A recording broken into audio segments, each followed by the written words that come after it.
August 5. Receiving righteousness. And I said, let them put a clean turban on his head. So they put a clean turban on his head, and they put the clothes on him, and the angel of the Lord stood by.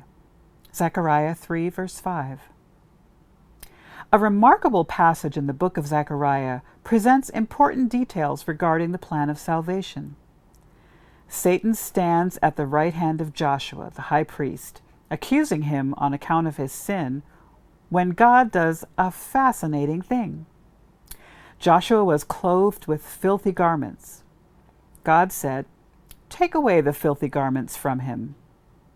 Then God spoke to Joshua himself. "See, I have removed your iniquity from you, and I will clothe you with rich robes." Zechariah 3, verse 3 and 4.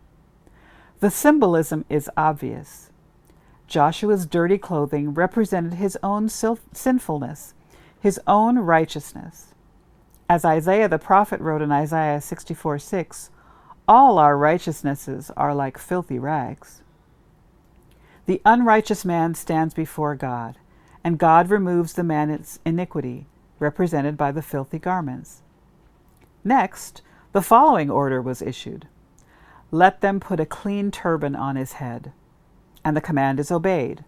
So they put a clean turban on his head, and they put the clothes on him.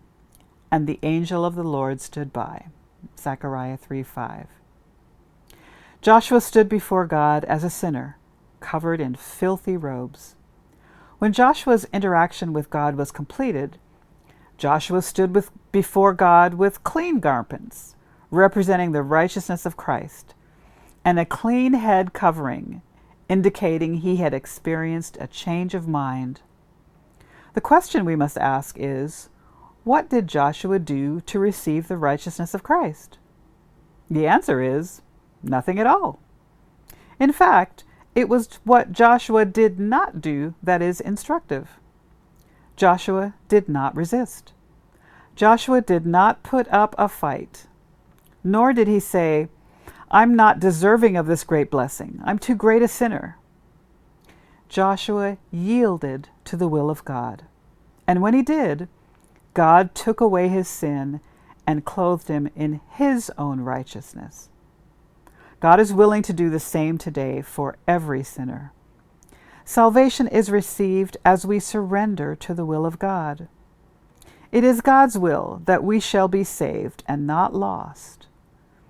God is waiting to clothe any willing sinner with his righteousness. We will never deserve it. We can never earn it, but we may receive it.